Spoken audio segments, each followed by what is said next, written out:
سبحان الله سبحان الله سبحان الله.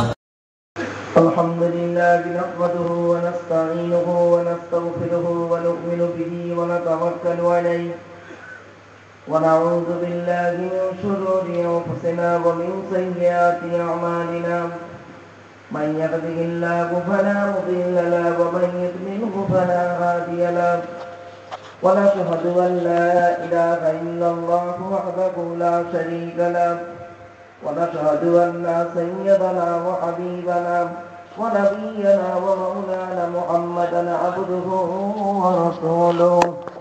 أما بعد فقد قال الله تعالى في كلام المجيد والفرقان الحميد: أعوذ بالله من الشيطان الرجيم. بسم الله الرحمن الرحيم. ونزلنا عليك الكتاب تبيانا لكل شيء وهدى ورحمة وبشرى للمسلمين. وقال الله تعالى في كلام المجيد والفرقان الحميد: إن الله وملائكته يصلون على النبي يا أيها الذين آمنوا صلوا عليه وسلموا تسليما. اللهم صل على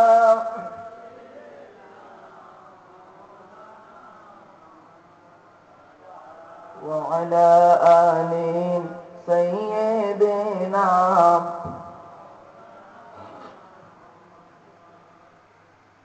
ধন্য সেজন পড়ে দরুদ প্রিয় নবীর নাম, দো জগতে পূর্ণ হবে সকল মনস্কাম। মনের মাঝে ফুটিয়ে নবীর প্রেমের শতদল।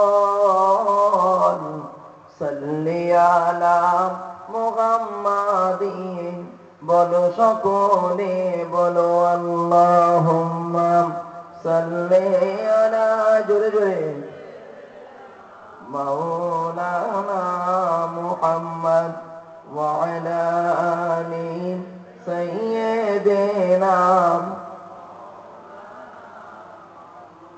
খোদা খোদা বলে ডাকি, খোদা খোদা বলে ডাকি, তবু খোদা পাই না। এখনো মলিন কেন হৃদয়ের আয়না। লা ইলাহা ইল্লাল্লাহ, জোরে জোরে, লা ইলাহা ইল্লাল্লাহু মুহাম্মাদুর রাসূলুল্লাহ। আল্লাহুম্মা আমিন। রব্বানা যালামনা আনফুসানা ওয়া ইল্লাম তাগফির লানা ওয়া তারহামনা লানাকুনান্না মিনাল খাসিরিন। রব্বি জিদনি ইলমা রব্বি রহমহুমা কামা রাব্বায়ানি সগীরা। রব্বুল আলামিন, সন্ধ্যা থেকে নিয়ে এখন পর্যন্ত বহু আলিম উলামা ওয়াজ নসিহত করেছেন। আমি অদম গুনাহগার, তেমন তো কিছুই জানি না মাবুদ।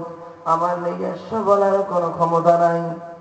সুবহানাকা লা ইলমা লানা ইল্লা মা আল্লামতানা ইন্নাকা আনতাল আলিমুল হাকীম। রব্বুল আলামিন, যাকে যা বলাবেন শোনাবেন পড়াবেন আল্লাহ, আমাদের আমল করার তৌফিক দান করুন। খাস করে মাবুদ, দূর দূরান্ত থেকে যে সমস্ত বাবাজিরা, যুবক ভাইয়েরা, স্নেহের কচি কচি বাচ্চারা, মা বোনেরা, রাতের আরামকে হারাম করে দিয়ে, মূল্যবান সময়কে ব্যর্থ দিয়ে পবিত্র কোরআনুল কারীমের মাহফিল শোনার জন্য ফজরের নামাজের পরে বসেছে মাবুদ। আল্লাহ, যে সমস্ত বাবাজিরা বড় মেহনত কষ্ট করে নিজের আরামের বিছানাকে ত্যাগ করে দিয়ে পবিত্র কোরআনুল কারীমের মাহফিল শোনার জন্য চাতক পাখির ন্যায় ছুটে এসেছেন, আসছেন এবং আসবেন। কিয়ামতের দিনে মুসিবতের সময় নাজাতের ওসিলা বানায়া দেবেন। রব্বুল আলামিন এই মাহফিল আয়োজন করার জন্য যে সমস্ত বাবাজিরা, যুবক ভাইরা, স্নেহের কচি কচি বাচ্চারা, মা বোনেরা বিভিন্ন দিক থেকে সহযোগিতার হাত বাড়িয়েছেন, কিয়ামতের দিন মুসিবতের সময় আরশের তলায় ছায়া দান করুন। রব্বিশ শাহলি সাদরি ওয়া ইয়াসসিরলি আমরি ওয়াহলুল উকদাতাম মিন লিসানি ইয়াফকাহু কওলি। আল্লাহুম্মা ইন্না নাসআলুকা ইলমান নাফিআ ওয়া আমালান মুতাকাব্বালা ওয়া রিজকান হাসানা ওয়া হালালান তাইয়্যিবা। সুবহানা রাব্বিকা রাব্বিল ইজ্জাতি আম্মা ইয়াসিফুন ওয়া সালামুন আলাল মুরসালিন ওয়ালহামদুলিল্লাহি রাব্বিল আলামিন। ওয়াজআল আখিরা কালামিনা ইনদাল মাউত লা ইলাহা ইল্লাল্লাহু মুহাম্মাদুর রাসূলুল্লাহ। সদরে জলসা মুআজ্জাজ মুকাররম সুধী সম্মানিত শ্রোতা মণ্ডলী, আমন্ত্রিত উলামা হযরত, দিন দরদি, ইসলাম দরদি, মুমিন মুত্তাকি মুসলমান, সালেহ নেককার আল্লাহওয়ালা বাবাজিরা, আমার যুবক ভাইরা, স্নেহের কচি কচি বাচ্চারা, পর্দার অন্তরালে পর্দানুসীনা ধার্মিকা, স্নেহময়ী মমতাময়ী আমার মা ও বোনেরা, তার সাথে জানাই আমার আওয়াজ শ্রবণকারী মুসলিম অমুসলিম সমস্ত জাতির মানুষেরা, মহান আল্লাহ পাকের দরবারে শুকরিয়া আদায় করি। রব্বুল আলামিন সারা রাত আলোচনা শোনানোর পর যে পরওয়ারদিগার বেনিয়াজ আমাদের করলেন, ফজরের নামাজ জামাতের সহিত আদায় করার পর আমরা বসেছি কিছুক্ষণ কোরআন ও হাদিসের আলোচনা শোনার জন্য। এ শোনার, এ বসার, এ বলার তৌফিক ইনায়েত করেছেন যে মহান আল্লাহ পাক, সেই পরওয়ারদিগার বেনিয়াজের দরবারে প্রাণ খুলে ভক্তি ভরে উচ্চ আওয়াজে একবার শুকরিয়া আদায় করি, বলুন আলহামদুলিল্লাহ। আচ্ছা ভাই, কিছু মনে করবেন না, সোনার কারবার একটু ডাউন যাচ্ছে বলে আপনাদের কি গলাটাও ডাউন? এতগুলো মানুষ বসে আছেন, সুবহানাল্লাহ একবার বললে বাচ্চারাও পর্যন্ত জেগে যাবে, তা একবার উচ্চ আওয়াজে কি সুবহানাল্লাহ বলা যায় না? সব বলে সারা রাত জেগেছে। আওয়াজ দেখি ফজরের নামাজ আমাকে পড়েই নে।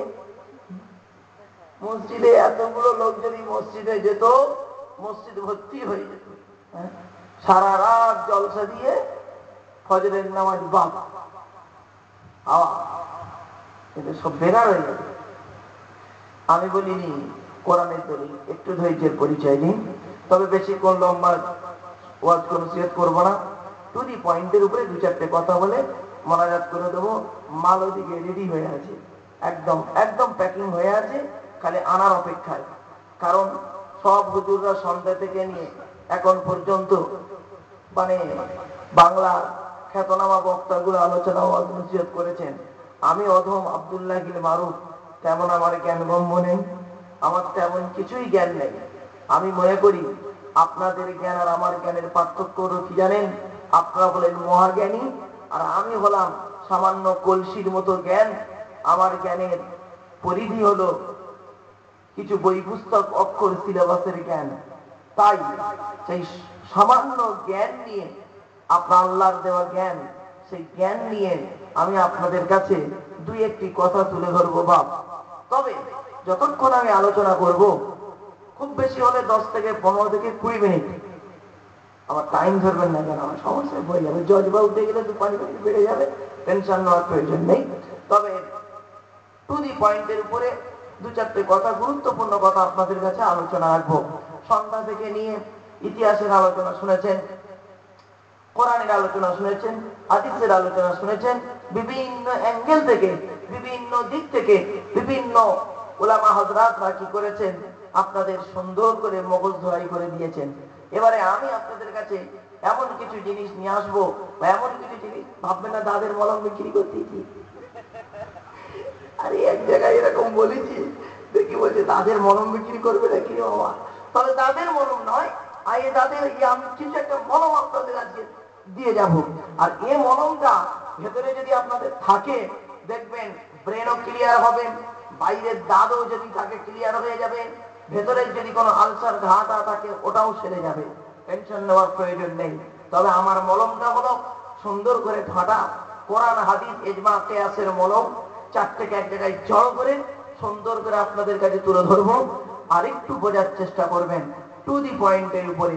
ফজরের নামাজ পড়া হয়ে গেছে, আমার কোরআন জানিয়ে দিচ্ছে কি, ফাইজা কুদিয়াতিস সালাতু ফান্তাশিরু ফিল আরদি ওয়াবতাগু মিন ফাদলিল্লাহ ওয়াযকুরুল্লাহা কাসীরা লাআল্লাকুম তুফলিহুন। পারা নাম্বার 28, পৃষ্ঠা নাম্বার 13, লাইন নাম্বার 7 থেকে 8, সূরার নাম সূরা জুমা, আল কোরআন। আল্লাহ পাক বলেন ফাইজা কুদিয়াতিস সালাতু, সুতরাং যখন নামাজ কমপ্লিট হয়ে যাবে, এখানে তাফসীরে বলা আছে ফজরের নামাজের কথা, যাই হোক, নামাজ যখন কমপ্লিট হয়ে যাবে, ফান্তাশিরু ফিল আরদি, তোমরা জমিনের মধ্যে ছড়িয়ে পড়বে। কেন ছড়িয়ে পড়বে? ওয়াবতাগু মিন ফাদলিল্লাহ, আল্লাহর করুণা অন্বেষণ করবে, অর্থাৎ রুজি ইনকাম করবে। আর কি করবে? চলতে ফিরতে উঠতে বসতে ওয়াযকুরুল্লাহা কাসীরা, আল্লাহকে বেশি করে স্মরণ করবে।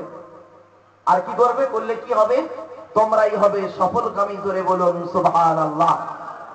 সুতরাং ফজরের নামাজ হয়ে গেছে, আপনারা এখন আপনাদের দায়িত্ব হলো, কোরআন বলছে রুজি ইনকাম করার লাইনে যাবেন।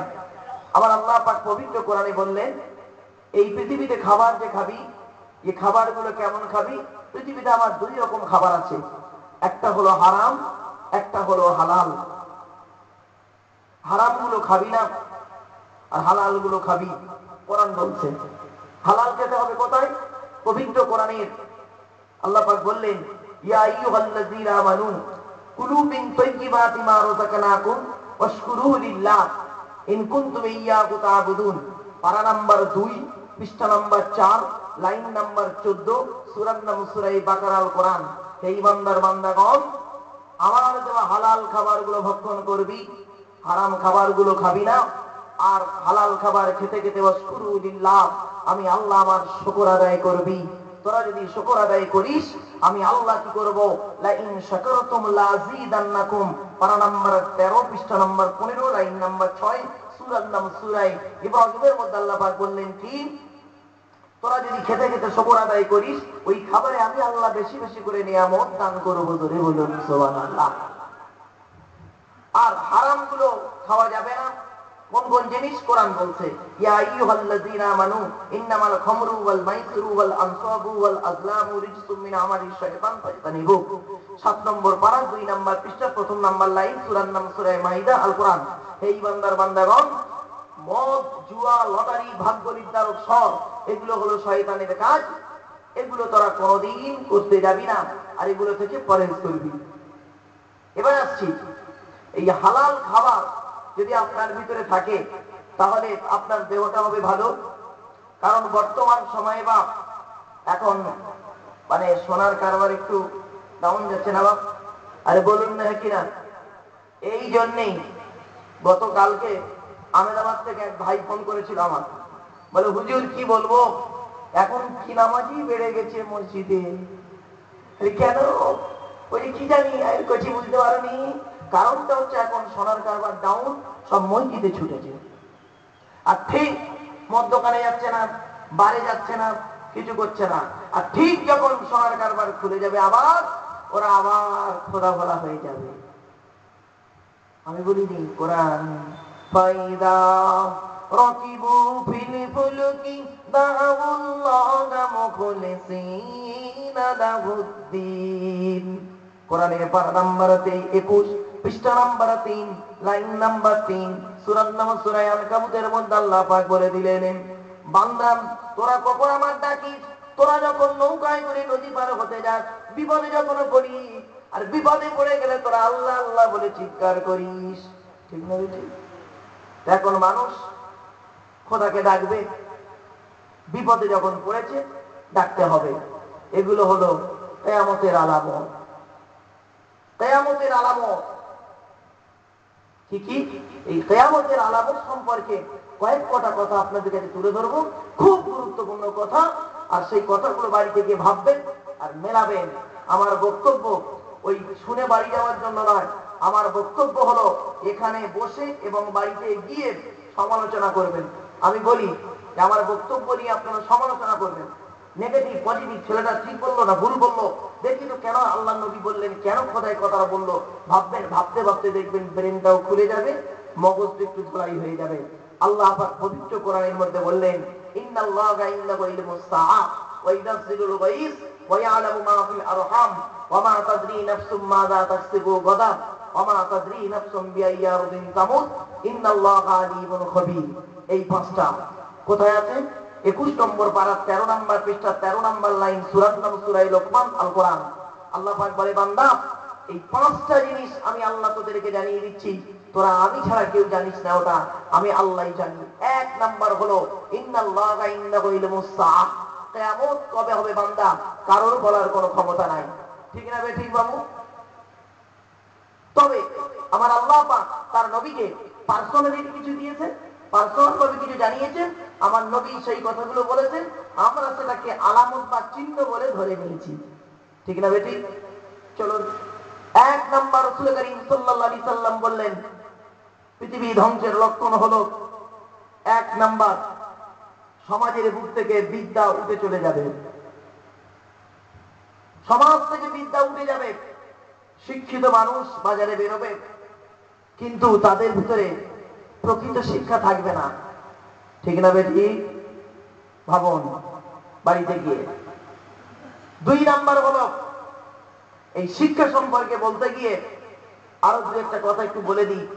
অনেক সময় দেখা যায় অনেক মাওলানা, অনেক আলিম, অনেক হাফিজ, অনেক মাস্টার, ডাক্তার, ইঞ্জিনিয়ার বাপের ভাত দেয় না। বাপের ভাত দেয় না, কটা নেবেন? এটা পৃথিবী ধ্বংসের লক্ষণ। দুই নাম্বার হলো কি? ওয়ায়ালামু মা ফি ওয়া ইউনাজ্জিলুল গায়স,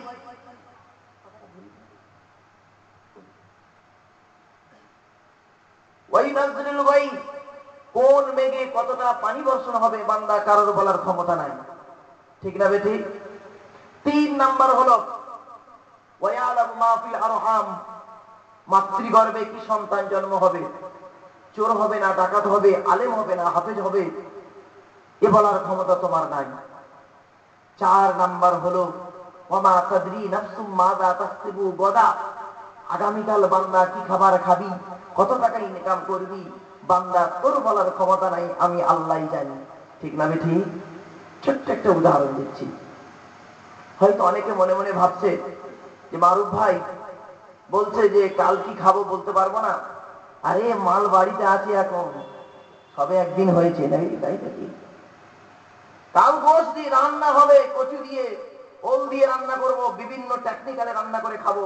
আল্লাহ বলে, বান্দা তোর চিন্তার কোনো কারণ নেই, তোর স্ত্রী রান্না করে দেবে, একদম গোশত রান্না হবে, কচু দিয়ে রান্না হবে, ওল দিয়ে রান্না হবে, আবার পুঁইশাকের ডাঁটা দিয়ে রান্না হবে, ধনে পাতা দিয়ে, টমেটো দিয়ে, আলু দিয়ে চাটনি করবি, কোপ্তা করবি, করা কমপ্লিট হয়ে যাবে। তোর স্ত্রী তোর সামনে খাবার দিয়ে দেবে, তুই বেসিনে হাতটা ধুয়ে নিবি, আর বেসিনে হাত ধোয়ার পরে যখন তুই গালে ভাতটা গালে তুলতে যাবি, হঠাৎ দেখবি তোর মোবাইলটা বেজে উঠে। কে ফোন করেছে? তোর বড় শালা ফোন করেছে। যেই ফোনটা করেছে না, তুই গালে ভাত তোলার আগে বান্দা ফোনটা যখন রিসিভ করবি, হ্যালো, ওদিক দিয়ে তোর বড় শালা বলছে,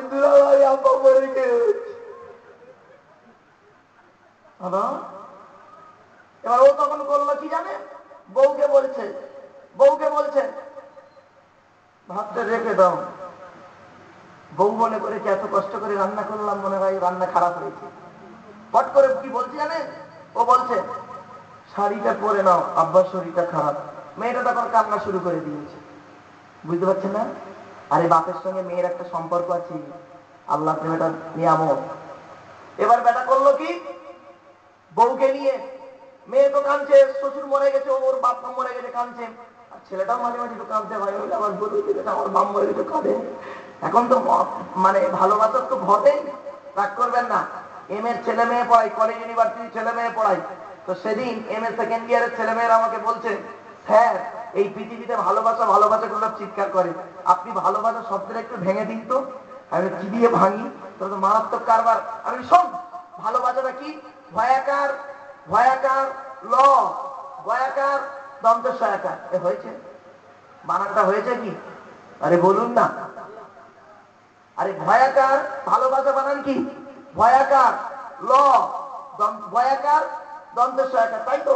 চারটে অক্ষর, চারটে অক্ষরের গুণটা শুনুন।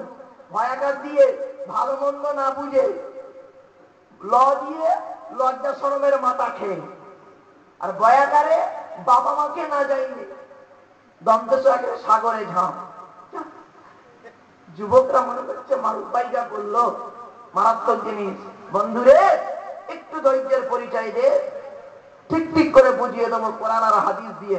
একটু ধৈর্যের পরিচয় দিলেই হবে। ব্যাস, এবারে করছে কি, ওর স্ত্রী কাঁদছে, ও কাঁদছে, মিছি মিছি কাঁদতে হবে। এখন গিয়ে একটা চায়ের দোকানে ঘুগনি আর মুড়ি খাচ্ছি।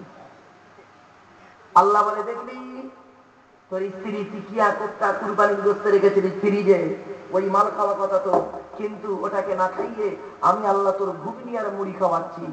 আল্লাহ পাক কোরআনে বললেন কি, আগামীকাল কি খাবার খাবি বান্দা কারোর বলার ক্ষমতা নাই। সুবহানাল্লাহ বলতে মন চায় না মিয়া? কি টাক টেনে দিলে তারপরে সুবহানাল্লাহ বলতে হয়? মরি সাহেবদের রাগ করবেন না, শেষবারে উঠেছি, কান গরম করে দিয়ে যাবো, টেনশন নেওয়ার প্রয়োজন নেই। এর আগে যে আসবো ততদিন মালটা চলবে, পেরে নেই। 5 নম্বর আল্লাহ পাক বলছেন, ওয়ামা তাদরি নাফসুম বিআইয়ি আরদিন তামুত, কোন জমিনে কোথায় কিভাবে তোর মৃত্যু হবে বান্দা তোর বলার কোনো ক্ষমতা নাই। হয়তো অনেকে মনে করছে, বলে মারুফ ভাই তুই যতই বললা কেন, মুরব্বীরা মনে করছে, আরে মারুফ তুই যতই বলিস না কেন, আমার মৃত্যু আমার ঘরের ভিতরে হবে, আমার মৃত্যু আমার ঘরের ভিতরে হবে। আল্লাহ বলে, বান্দা শোন, তোর মৃত্যু তোর ঘরের ভিতরে হবে না। তোর কপালে যদি মৃত্যু আমি যুদ্ধের ময়দানে রেখে দিই, আমি আল্লাহ কৌশল করেছি যুদ্ধের ময়দানে করে নিয়ে চলে যাবো, ঠিক না বেঠিক? কোরআন জানিয়ে দিয়েছেন, কুল্লাউ কুনতুম ফি বুয়ুতিকুম লাবারাযাল্লাযীনা কুতিবা আলাইহিমুল কতলু ইলা মাদাজিহিম। কোরআনের পারা নাম্বার 4, পৃষ্ঠা নাম্বার 9, লাইন নাম্বার 8, সূরার নাম সূরা ইমরানের মধ্যে আল্লাহ পাক জানিয়ে দিলেন, নবী তুমি বলে দাও, ওরে তোর মৃত্যু যদি যুদ্ধের ময়দানে রেখে দিই, ঘরের বিছানায় যদি শুয়ে থাকি, কৌশল করে তুলে নিয়ে ওই জায়গায় যাব। ছোট্ট একটি উদাহরণ দিলে বুঝতে পারবেন। বাপের 4টে ছেলে, আব্দুল জব্বার, আব্দুল গফফার, আব্দুল করিম আর আব্দুল সোমান। 4 ছেলে সোনার কাজ করে, কোটি কোটি টাকার মালিক। বুড়ো বাপটার শরীর খারাপ, এক মাঝে বাড়িতে বসে আছেন, শুয়ে আছে বিছানায়।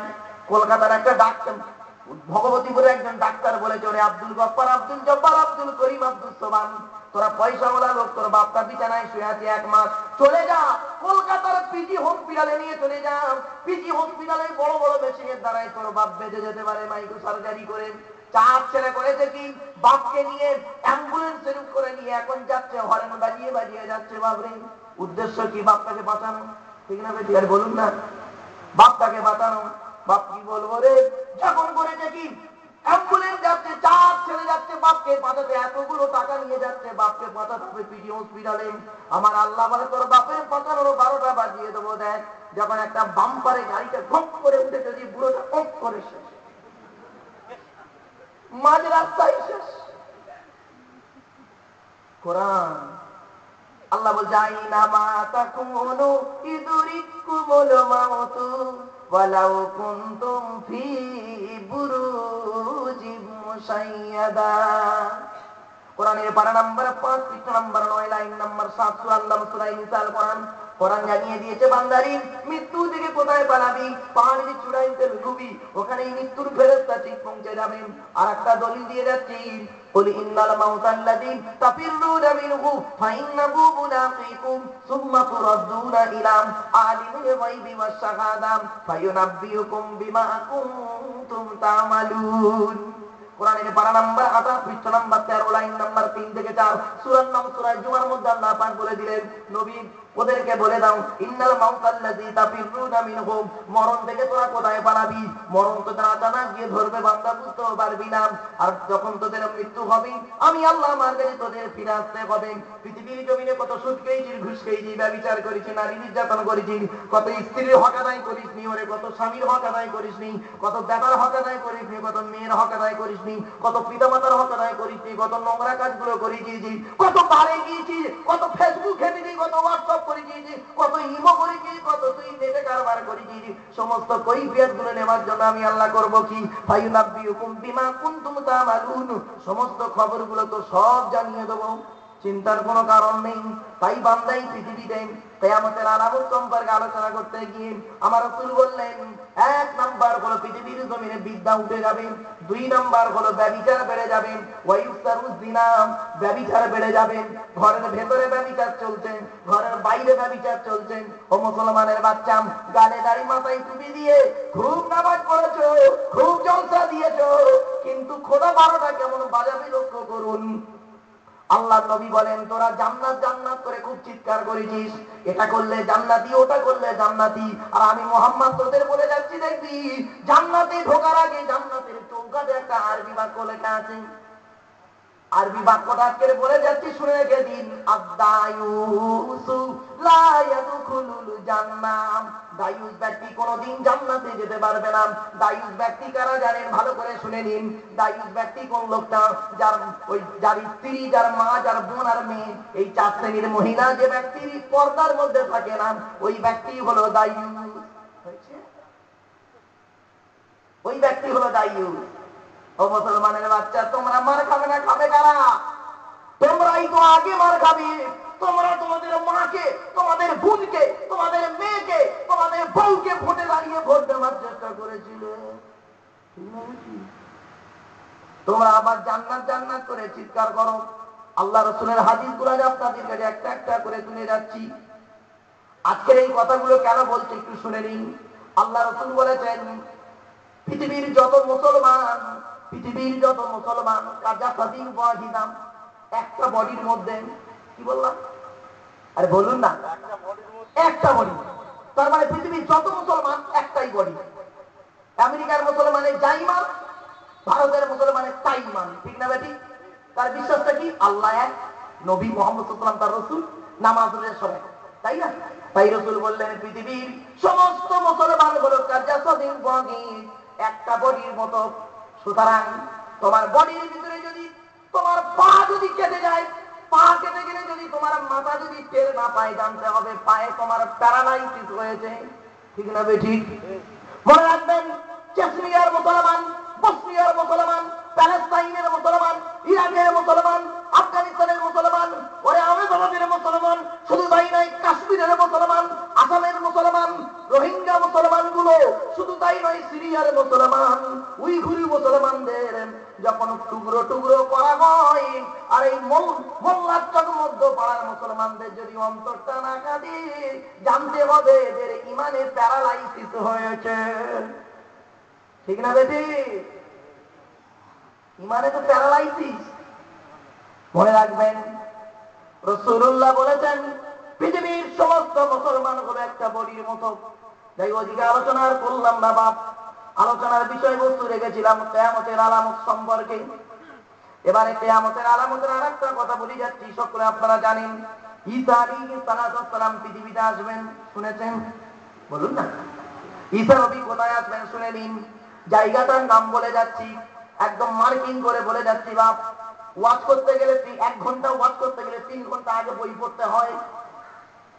1 ঘন্টা ওয়াজ করতে গেলে 3 ঘন্টা বই পড়তে হয় বাপ। কষ্ট করে আজ আপনাদের বলে যাচ্ছি, শুনে রেখে দিন। রেকর্ডিং যারা করছেন ভালো করে রেকর্ডিংটা করে নিন। রাসূলুল্লাহ বলেছেন, পৃথিবী ধ্বংস হবে, হযরত ঈসা আলাইহিস সালাম পৃথিবীর জমিনে আসবে। কোথায় আসবে শুনে নিন। দেশটার নাম হলো সিরিয়া। কি বললাম? সিরিয়া। সিরিয়ার রাজধানী হলো দামেস্কের, নাম শুনেছেন? ওই দামেস্কের শহর থেকে 3 মাইল দূর, 3 মাইল দূর জায়গাটার নাম হলো বাইদুন। কি বললাম? জায়গাটার নাম হলো বাইদুন। ওখানে একটা মসজিদ থাকবে, সেই মসজিদটা হবে গম্বুজলা মসজিদ। সেই মসজিদটার নাম হলো মসজিদে বাইদুন। সুতরাং সিরিয়ার রাজধানী দামেস্কে থেকে 3 মাইল দূরে একটা মসজিদ, জায়গার নাম হলো মসজিদে বাইদুন। ওই মসজিদে ঈসা আলাইহিস সালাম আসবেন। তারপরে উনি ওখান থেকে করবেন কি? জেরুজালেমে যাবেন। প্যালেস্তাইন, জেরুজালেম নাম শুনেছেন? ইসরায়েল যে মসজিদটাকে ঘিরে রেখেছেন, মসজিদুল আকসা, সকলে আপনারা জানেন, ওইখানে যাবেন। ওখান থেকে উনি করবেন কি? পৃথিবীতে কতদিন বেঁচে থাকবেন? ঈসা নবী 45 বছর বাঁচবেন। কত বছর? 45 বছর বাঁচবেন। ঈসা নবী যখন আসবেন তখন মক্কায় রাজত্ব করবে কে জানেন? ইমাম মেহেদী আলাইহিস সালাম। ইমাম মেহেদী কাকে বলে? আল্লাহ রাসূল বলেছেন ইমাম মেহেদী চিনতে গেলে তিনটে জিনিস দেখবেন। কেউ যদি বলে আমি ইমাম মেহেদী, তার তিনটে জিনিস দেখবেন, তবে তাকে ইমাম মেহেদী বলবে। এক নাম্বার হলো কি? ইমাম মেহেদী আলাইহিস সালামের প্রথম নাম্বার হলো জুলিয়া দাইন। নাম্বার হলো জুলিয়া দাইন হবে বাপ। জুলিয়া দাইন বুঝতে পারছেন না? খুলে বলি, ইমাম মেহেদী হবে ওই লোকটা যার হাত দুটো হাঁটু পর্যন্ত পৌঁছে যাবে। আপনারা উঠে দাঁড়িয়ে হাতটা ছেড়ে দিয়ে দেখবেন জীবনে হাঁটু পর্যন্ত পৌঁছায় না, ঠিক না বেটি? অর্থাৎ হাত দুটো হাঁটু পর্যন্ত পৌঁছে যাবে, এক নাম্বার। দ্বিতীয় নাম্বার, রাসূল বললেন কেউ যদি বলে আমি ইমাম মেহেদী, তাকে দেখবে তিনটি জিনিস। এক নাম্বার হলো তার হাত যেন হাঁটু পর্যন্ত পৌঁছে যায়। দুই নাম্বার, রাসূল বললেন তার কপাল থেকে ঘাম বেরোবে। আর কপাল থেকে যখন ঘাম বেরোবে, তিনি যখন হেঁট হবেন, নিচু হবেন, কপাল থেকে ঘাম বেরোবেন। আর ওই ঘাম যে ব্যক্তি দেখবেন, সে যদি কোনো রোগী হয়, তার রোগটা জনমের মতো সেরে যাবে। ধরে বলুন। তিন নাম্বার হলো রাসূলুল্লাহ বললেন কেউ যদি বলে আমি ইমাম মেহেদী, তাহলে প্রথম দুটো দেখবেন। তিন নাম্বারটা খুব ইম্পর্টেন্ট। বাপেরা, আমাদের রক্তের রংটা কি? জোরে বলুন। আমাদের রক্তের রং হলো লাল, কিন্তু ইমাম মেহেদীর রক্তের রং হবে সাদা। আর রাসূলুল্লাহ বলেছেন ইমাম মেহেদী আমার বংশের মধ্যেই হবে। হাদিস, আমার বংশের ভিতরেই হবেন। তখন ইমাম মেহেদী কতদিন রাজত্ব করবে? আর তখন ঈসা নবী আসবেন, 7 বছর রাজত্ব করবে ইমাম মেহেদী। ইমাম মেহেদীর সৈন্য হবে কারা জানেন? আসহাবে কাহফ, 7 জন ব্যক্তি। ইতিহাসটা আসহাবে কাহফ সূরায়ে 15 পারায় সূরায়ে কাহফের মধ্যে আলোচনা করা আছে। 7 জন ব্যক্তি আসহাবে কাহফ, সেই 7 জন ব্যক্তি হবেন ইমাম মেহেদী আলাইহিস সালামের সৈন্য। আর ঈসা নবী যখন মসজিদে বাইতুনে আসবেন, ওখান থেকে উনি জেরুজালেমে যাবেন। ওখান থেকে ওনাকে কোথায় বলা হবে? উনি এবার বিবাহ করবেন, ঈসা নবী বিয়ে করবেন। এবার আপনারা বলুন, ঈসা নবী পৃথিবীর যত মেয়ে তখন হবে কি? ঈসা নবী হাঁটু পর্যন্ত হবে। হাঁটু পর্যন্ত ঈসা নবী হবে। প্রত্যেকটা মেয়ে পৃথিবীতে ঈসা নবীর হাঁটু পর্যন্ত। আচ্ছা, বেশ সাইজ হলো একটা। সবাই বেশ সাইজ হলো একটা। হ্যাঁ, বউ যদি হাঁটু পর্যন্ত হয়, তা ওই মেয়েকে কেউ বিয়ে করতে চাই হট করে? এটা অত লম্বা। শুনে নিন, অবাক হয়ে যাবেন। পৃথিবীর সমস্ত মেয়ে ছেলে ঈসা নবীর হাঁটু পর্যন্ত হবে, কিন্তু বাবা একটা মেয়ে ঈসা নবীর নাক পর্যন্ত হবে। বলে বলুন, সেই মেয়েটা হবে কোরআনে হাফেজা। বুঝতে পারছেন? সেই মেয়ে কি হবে? কোরআনে হাফেজা। মেয়েটা কোন দেশে বাড়ি হবে শুনে রেখে দিই। মেয়েটির বাড়ি হবে ইরাকের। ইরাক বলে একটা দেশ আছে জানেন? ইরাকের কুফা নগর থেকে 3 কিলোমিটার দূরে মেয়েটির বাড়ি হবে। মেয়েটার নাকটা একটু লম্বা হবে। মেয়েটা হবে দেখতে সুন্দরী। ঈসা নবীর নাক পর্যন্ত পৌঁছাবেন। ঈসা নবী ওই ইমাম মেহেদী করবে কি? ওই ঈসা নবীর সঙ্গে ওই মেয়েটির বিয়ে দেবেন। সন্তানও হবে পৃথিবীর জমিনে। 45 বছর ঈসা নবী পৃথিবীতে থাকবেন। এরপরে রাসূলুল্লাহ বললেন পৃথিবী ধ্বংসের লক্ষণ এইগুলো যখন হয়ে যখন তখনই বুঝতে পারবেন যে পৃথিবী ধ্বংসের শুরু হয়ে গেছে, কিয়ামতের আলামত। এরপরে এই কথা বলতে গিয়ে আমি আপনাদের আরো দুটো কথা বলে নিচ্ছি। স্বামী স্ত্রী কথাটা যখন এলো, দুটো কথা বলে যাচ্ছি বাপ। আল্লাহ নবী বলেছেন তোমরা তোমাদের স্ত্রীদের 17টা শিক্ষা দেবে। কথা বললাম, জোরে বলুন। 17টা শিক্ষা দিতে হবে। এইখানে তো এবার বুঝতে পারবো 17টা শিক্ষা দিতে হবে স্ত্রীকে। রাসূলুল্লাহ বলেছেন কটা শিক্ষা দেন? একটা শিক্ষা খুব ভালো দেয়, I love you we love you. ওই শিক্ষাটা খুব দেন, তাই না? 1 নম্বর রাসূল বললেন, এই স্বামী আমি মুহাম্মদ তোমাদের বলে যাচ্ছি তোমরা তোমাদের স্ত্রীদের 17টা শিক্ষা দেবেন। তার মধ্যে 1 নাম্বার হল রাসূল বললেন আসসালামু ক্বাবলাল কালাম। ও স্বামীরা, তোমরা তোমাদের স্ত্রীদের সালাম দেওয়া অভ্যাস করাবে। কথা বলার আগে যেন তোমার স্ত্রী তোমাকে সালাম দেন, তুমিও কথা বলার আগে তোমার স্ত্রীর সঙ্গে সালাম দেওয়া অভ্যাস করাবে। আর এখন কি করে ফোন করেছে, হ্যালো, হ্যাঁ বলো সোনা ভালো আছো? ওটা হাদিস হলো না। মুসলমানের বাচ্চা, তোমরাই আবার বুড়ো হয়ে দাঁড়িয়ে দেখে খালি হজ করতে যাচ্ছ, বলো বলো। এত সোজা নয় বাপ, কান গরম হয়ে যাবে আজকে এই ওয়াজটা শোনার পরে। বাড়িতে সারা রাত ওয়াজ শোনার একটা জার্মান দিয়ে যাচ্ছি আপনাদের কাছে। রাসূলুল্লাহ বললেন, তোমরা তোমাদের স্ত্রীদের প্রথম শিক্ষা দেবে কি? সালাম দেওয়া অভ্যাস করাবে। স্বামী স্ত্রীর মধ্যে সালাম দিলেন, মহব্বত ভালোবাসা বেড়ে যায়, ধরে বলুন সুবহানাল্লাহ। 2 নাম্বার রাসূল বললেন, এই স্বামীরা আমি মুহাম্মদ তোমাদের বলে যাচ্ছি, তোমরা তোমাদের স্ত্রীদেরকে বলবে তারা যেন কেবলামুখী না হয়ে, কেবলামুখী হয়ে কোনোদিন থুতু না ফেলে। বুঝতে পারছেন কথাটা? কাবা শরীফের দিকে মুখ করে যেন থুতু না ফেলে। 3 নাম্বার নবী বললেন, তোমরা তোমাদের স্ত্রীদের শিক্ষা দেবে তারা যেন কোনোদিন কাবা শরীফের দিকে মুখ করে যেন পেশাব পায়খানা না ফেলে। 4 নাম্বার রাসূল বললেন, তোমরা তোমাদের স্ত্রীদের শিক্ষা দেবেন তারা যেন কাবা শরীফের দিকে পিছন ফিরে পেশাব পায়খানা না ফেলে। 5 নাম্বার রাসূল বললেন, তোমরা তোমাদের স্ত্রীদের জীবনে কোনোদিন এক হাতে 2টো চুড়ি পরাবে না। 2টো চুড়ি, একটা হাতে 2টো চুড়ি বললে কি হবে বাপ বলেন তো? ঝনঝন করে বাজবে। তুমি যদি বড় লোকের মেয়ে হও আর বড় লোকের বউ যদি হও, অনেক সোনা দিয়ে একটা হাতে একটা চুড়ি করিও, হাতে একটা করে চুড়ি রাখবেন।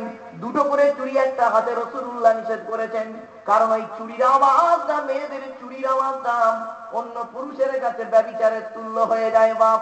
করজোরে আপনাদের বলে যাচ্ছি, এই হাদিসগুলো কষ্ট করে আপনাদের তুলে যাচ্ছি।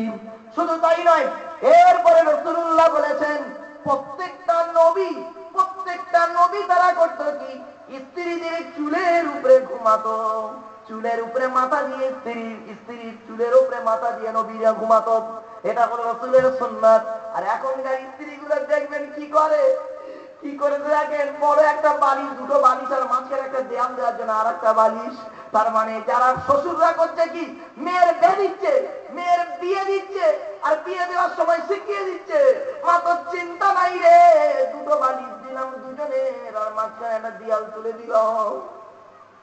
আরে হাদিস মিয়া শুনতে হাসি লাগবে, কিন্তু এই হাদিস তো কোনোদিন শোনেননি বলে হাসি লাগছে। আল্লাহ রাসূল বলেছেন, তোমরা বালিশটা বড় করবে, এক বালিশে স্বামী স্ত্রী মাথা দিয়ে ঘুমাবে, আল্লাহর রহমত নাযিল হবে। এরা করে কি মুসলমানের বাচ্চা? এখন 2টো বালিশে বোনামাল লিখে রেখেছেন, ভালো করে ছবি এঁকে লিখে রেখেছে, প্রিয়া ভুলিও না আমার। ও আর একটা বে করবে অন্য জায়গায়, প্রেমিকার সঙ্গে তোর কথা ভুলিয়ে যাবে। রাসূলুল্লাহর হাদিস তুমি অস্বীকার করেছো, এটা নবীর হাদিস। রাসূলের হাদিসের আদর্শগুলো শুনলে আপনি অবাক হয়ে যাবেন।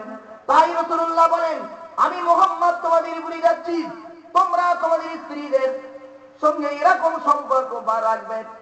আর রাসূলুল্লাহ আরো বললেন, খবরদার স্বামীরা, তোমরা তোমাদের স্ত্রীদেরকে মারধর করতে যাবে না। মারধর করা নিষেধ।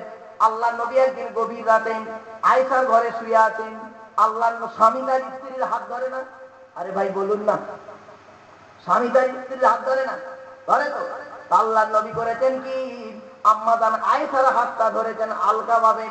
একে তো রোগা পাতলা মেয়ে, নবীজি হাতটা হালকা ভাবে ধরেছেন। আয়েশা বলছেন, ইয়া রাসূলুল্লাহ, আপনি স্বামী আমি স্ত্রী, তা স্বামী তার স্ত্রীর হাত ধরছেন এত হালকা ভাবে কেন? একটু জোরে ধরতে নেই? আল্লাহর নবী কি বলেছিলেন, হাদিসটা শুনলে কান গরম হয়ে যাবে।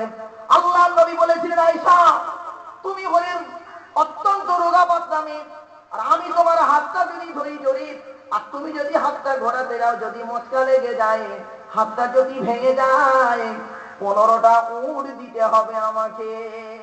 ও মুসলমানের বাচ্চা, হাত মুছড়ে দেওয়া তো দূরের কথা, কত স্বামী বসে আছেন, স্ত্রীকে করেছে কি, জুতোর বাড়ি মার শুরু করেছেন, মুখে ঘুষি মেরেছেন, শুধু তাই না হাত মটকে দিয়েছে, হাত মেরে ভেঙে দিয়েছে।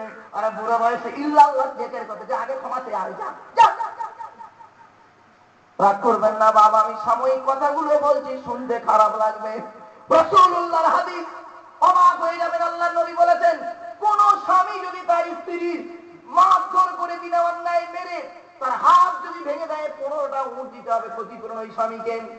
শুধু তাই নাই, রাসূলুল্লাহ বলেছেন, কোন স্বামী তার স্ত্রী যদি মেরে যদি একটা চোখ খানা করে যায় 33টা উট দিতে হবে, 33টা উট দিতে হবে। কোন স্বামী যদি তার স্ত্রীকে যদি চুলের মুঠি ধরে যদি মাটিতে ফেলে দেয়, পেটে লাথি মারেন, 60টা উট দিতে হবে। আর যদি পেটে বাচ্চা থাকা অবস্থায় যদি বাচ্চা নষ্ট করে দেয় 180টা উট দিতে হবে ওই স্বামীকে। মুসলমানের বাচ্চা, তোমরা আবার ধর্ম করো, লজ্জা করা উচিত, জাতির কলঙ্ক। ও মুসলমানের বাচ্চারা, তোমরা তো এই হাদিস শুনতে চাইবে না, এই হাদিস শুনে তোমরা আমল করবে না। যে মুসলমানরা এই হাদিসগুলো পড়ছে, অবাক হয়ে যাচ্ছে। নারীর মর্যাদা একমাত্র পৃথিবীর জমিনে ইসলাম দিয়েছে নারীর মর্যাদা, ধরে বলুন। শুধু তাই নয়, অসুবিধা হচ্ছে না, একবার দরুদ শরীফ আল্লাহুম্মা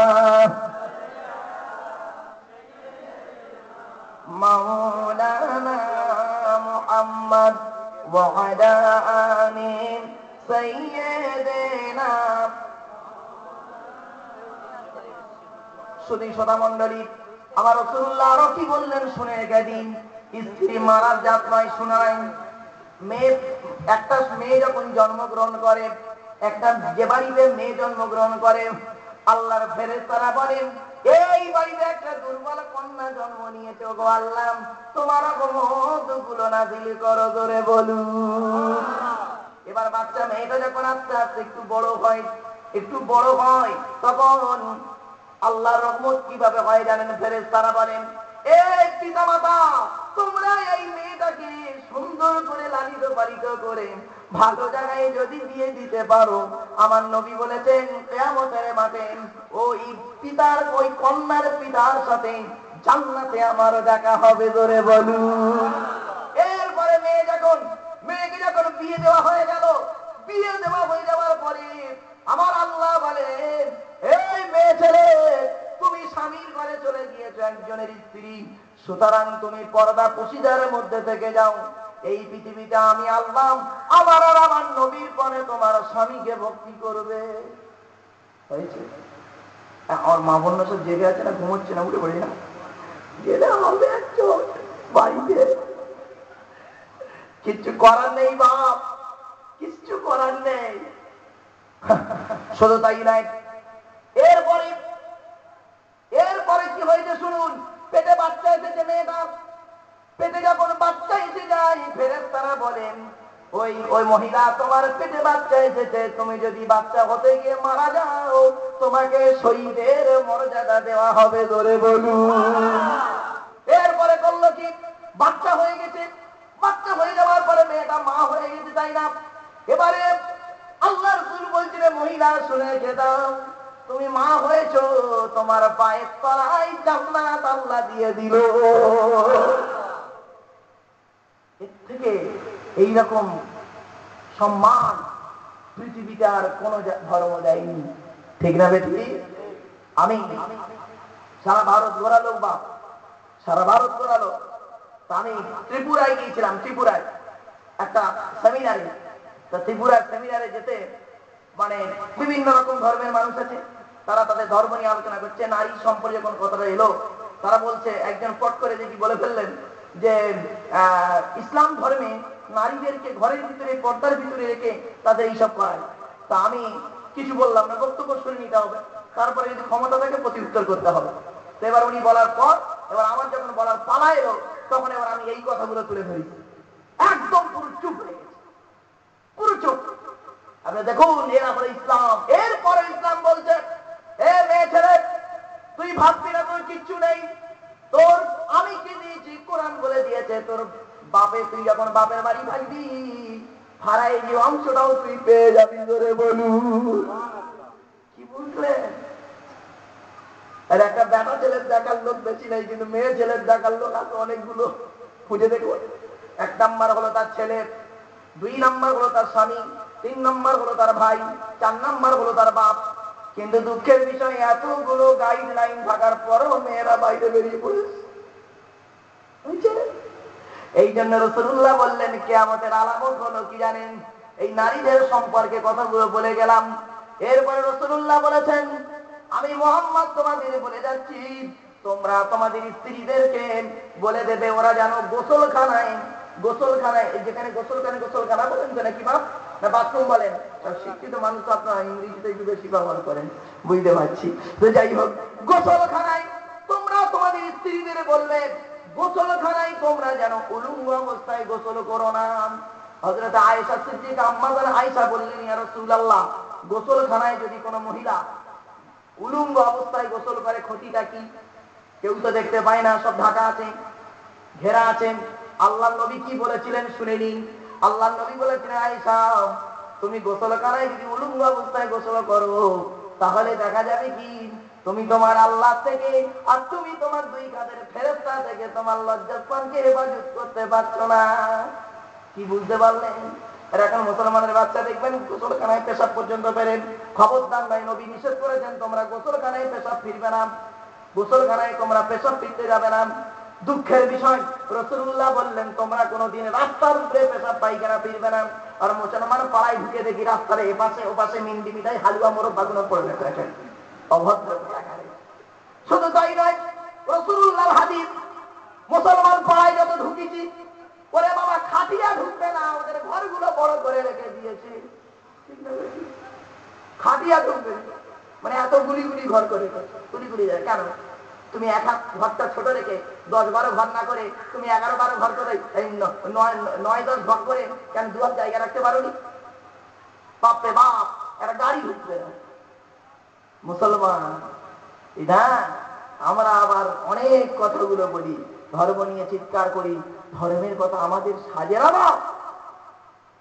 পৃথিবীর বড় বড় বৈজ্ঞানিকরা তারা বলেছে ইসলামকে নিয়ে গবেষণা করতে গিয়ে বাপরে বাপ, ইসলাম হলো উচ্চাঙ্গের মানুষ, উচ্চাঙ্গের জায়গা।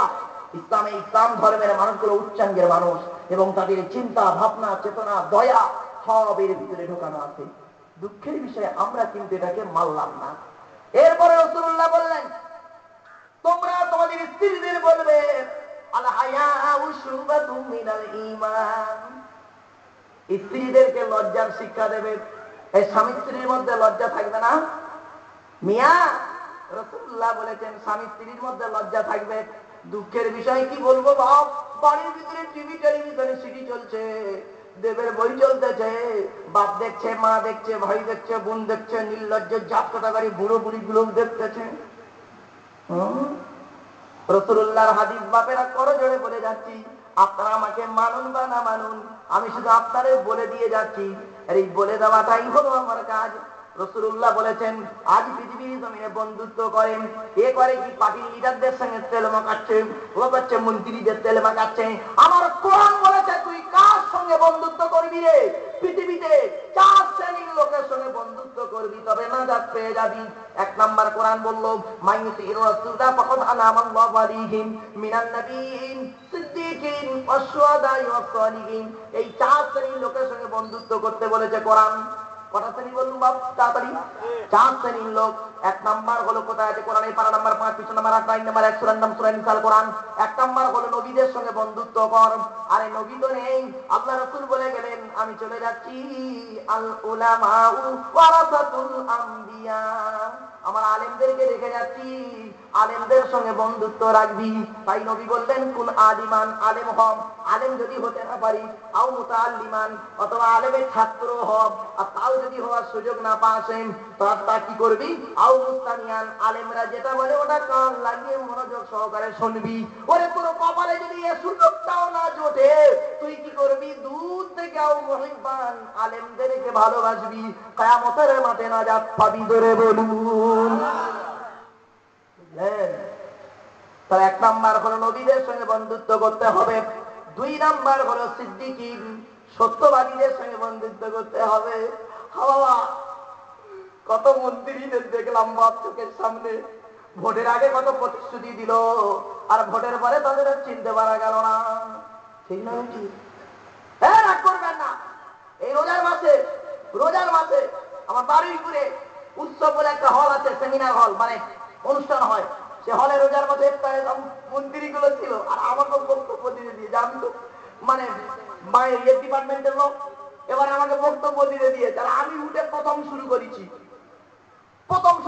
কি প্রথম কথা ছিল আমার ওইখানে মন্ত্রীদের সামনে অনেক মন্ত্রী আছে, অনেক এমএলএমপি আছে, জানেন জাতির স্বার্থে তারা কোনোদিন পার্লামেন্টে কথা মুখটাও খোলে না।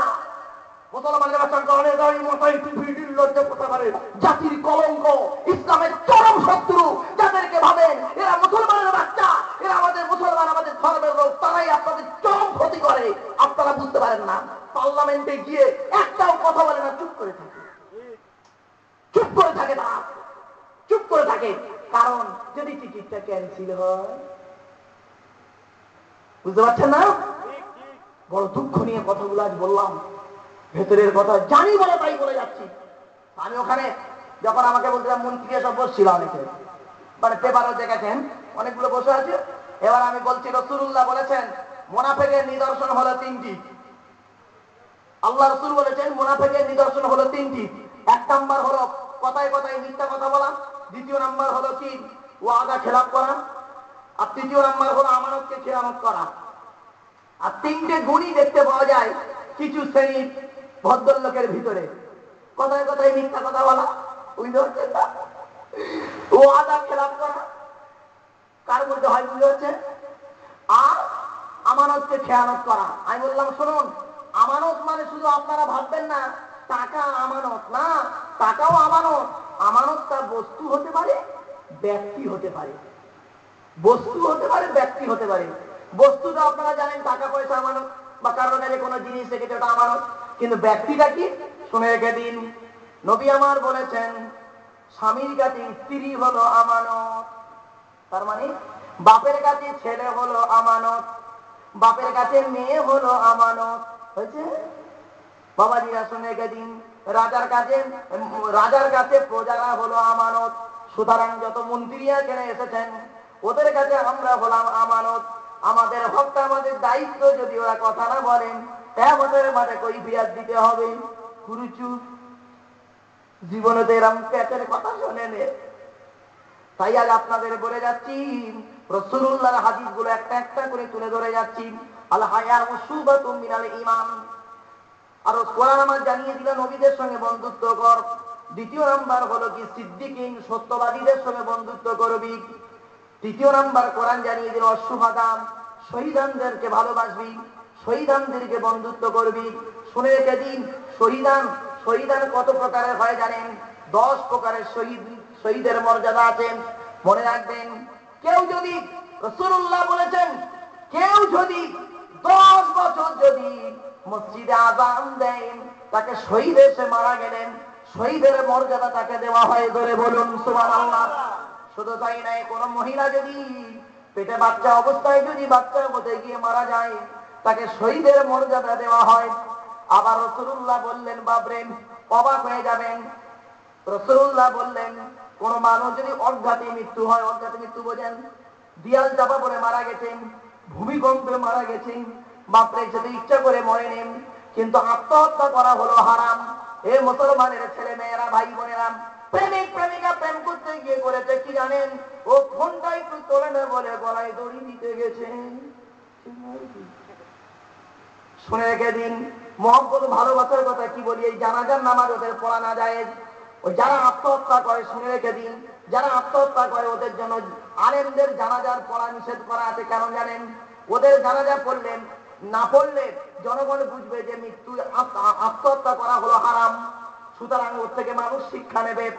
দুঃখের বিষয়, ছোট্ট জানাজার কথা যখন এরা একটা কথা বলে যাচ্ছি, শুনে রেখে দিন, আল্লাহ নবী করেছেন কি, একটা লোকের জানাজায় হাজির হয়েছেন, একটা লোকের জানাজায় গেছে, জানাজার নামাজ পড়াবে রেডি, লাশ সামনে আছে। এমন সময় হযরত উমর ফারুক রাদিয়াল্লাহু তাআলা আনহু এসে বলছে, ইয়া রাসূলুল্লাহ, আপনি এই লোকটা জানাজা পড়াবেন কেন, কি হয়েছে? বলে, হুজুর এ তো ইসলামের ক্ষতি করে, অমুক করে তমুক করে, অনেক কথা বলতে লাগলো, অভিযোগ করতে লাগলো। রাসূলুল্লাহ বললেন, তাই? রাসূলুল্লাহ জানাজা না পড়িয়ে দাঁড়িয়ে রয়েছে।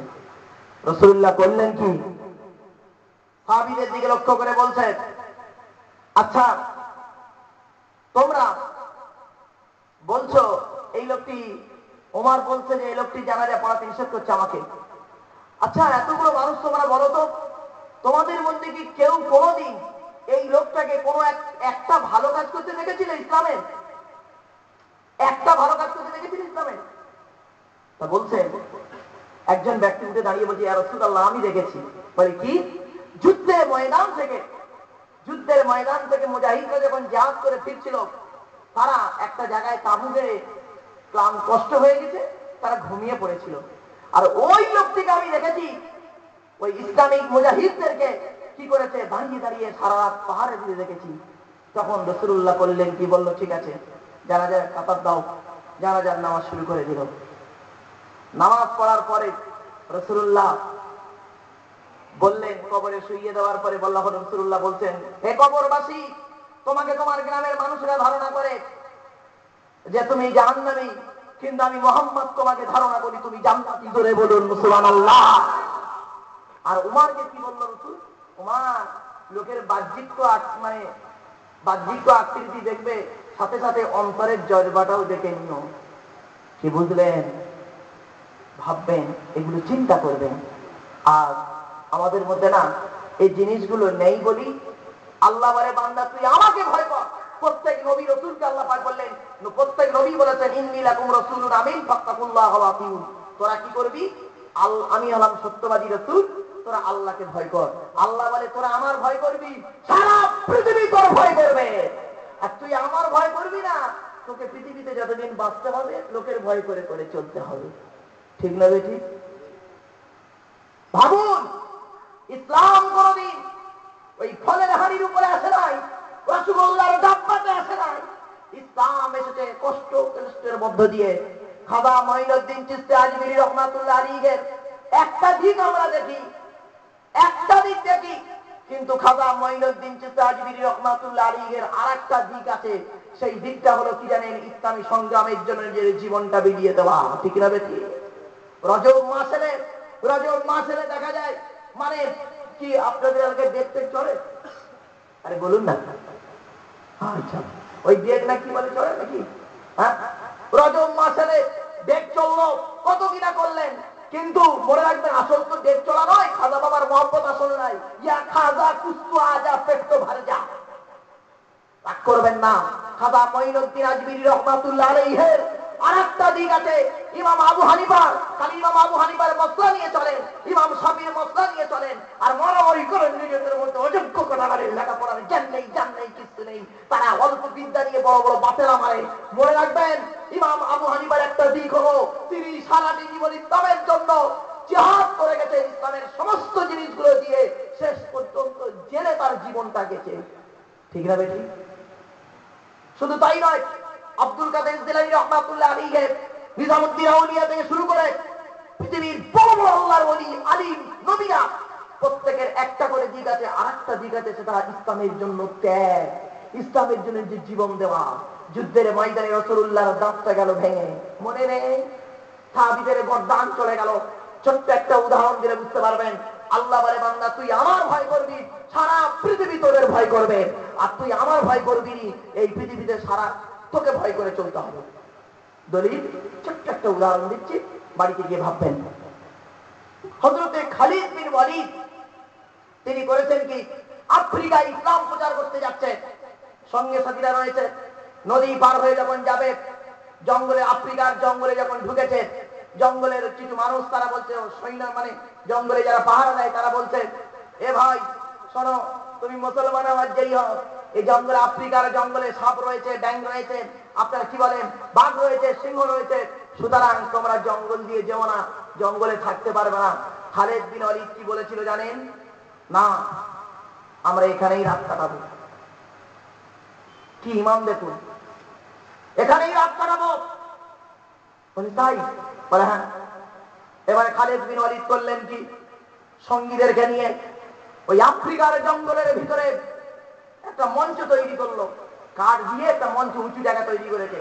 করে খালিদ বিন ওয়ালিদ কি বলেছিল শুনে দিন, হে জঙ্গলের প্রাণীরা, আমরা হলাম মুহাম্মদ রাসূলুল্লাহ সাল্লাল্লাহু আলাইহি সাল্লামের সাহাবী, খোদার ইসলাম প্রচার করার জন্য নিজের জন্মভূমি ছেড়ে চলে এসেছি এই জায়গাতে। সুতরাং হে জঙ্গলের প্রাণীরা, তোমরা খবরদার আমাদের সঙ্গে অসৎ ব্যবহার করিও না। এই চিৎকার যখন খালিদ বিন ওয়ালিদ করে দিল, দেওয়ার পরে কি হয়েছে শুনুন। বাঘের কাতারে বাঘ, সাপের কাতারে সাপ, আর বিভিন্ন যে যার কাতারে লাইন দিয়ে ওই জায়গা ছেড়ে জনমের মতো ওখানে চলে গেল। ধরে বলুন, কি বুঝলেন? এটা হলো তাদের ঈমান, এরই নাম হলো ঈমান। এতক্ষণ ধরে এই কথাগুলো আপনাদের বোঝাতে চেয়েছিলাম।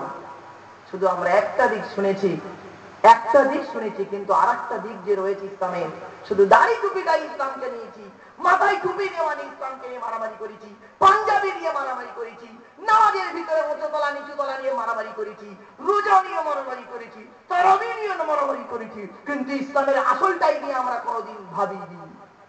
ঠিক না বেশি? মনে রাখবেন, বিশ্বনবী মুহাম্মদ সাল্লাল্লাহু আলাইহি সাল্লাম করেছেন কি, মক্কা থেকে মদিনায় গিয়েছেন। আর মক্কা থেকে মদিনায় যাওয়ার 60 বছর আগে একটা আশ্চর্য ঘটনা